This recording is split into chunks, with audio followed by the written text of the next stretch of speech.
హనుమకొండ జిల్లాలో కలకలం రేగింది. కాజీపేట మండలం కడుపుకొండ పరిధిలో బైక్ పై వెళుతున్న ఓ యువతిపై గుర్తు తెలియని వ్యక్తులు కెమికల్ దాడి చేశారు. నిన్న సాయంత్రం జరిగిన ఈ ఘటన స్థానికంగా తీవ్ర కలకలం రేపింది. ఓగ్లాపూర్ గ్రామానికి చెందిన యువతి హనుమకొండలోని ఓ కాలేజీలో బీఎస్సీ నర్సింగ్ చదువుతోంది. సోమవారం ఉదయం హాల్ టికెట్ కోసం వెళ్లిన యువతి సాయంత్రం హాల్ టికెట్ తీసుకుని తన అమ్మమ్మ ఊరైన వెంకటాపూర్ కు బైక్ పై బయలుదేరింది. ఈ క్రమంలో ఆమె రాక కోసం ఎదురు చూస్తున్న కొందరు గుర్తు తెలియని వ్యక్తులు కడుపుకొండ గ్రామ శివారులో కాపు కాశారు. యువతి బైక్ పై రావడాన్ని గుర్తించి ఆమెపై కెమికల్ తో దాడి చేసి పరారయ్యారు. ఈ ఘటనలో యువతికి గాయాలు కాగా స్థానికులు వెంటనే చికిత్స నిమిత్తం అంబులెన్స్ లో ఎంజీఎం కు తరలించారు. యువతి ఎడమ కాలుపై కెమికల్ పడ్డంతో స్వల్ప గాయాలయ్యాయి. ఈ ఘటనపై కేసు నమోదు చేసుకున్న మడికుడి పోలీసులు నిందితుల కోసం గాలిస్తున్నారు.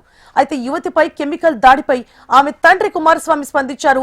తమకు ఎవరిపైనా అనుమానం లేదని, నిందితులను గుర్తించి కఠిన చర్యలు తీసుకోవాలని డిమాండ్ చేశారు. ఆయన వస్తుంటే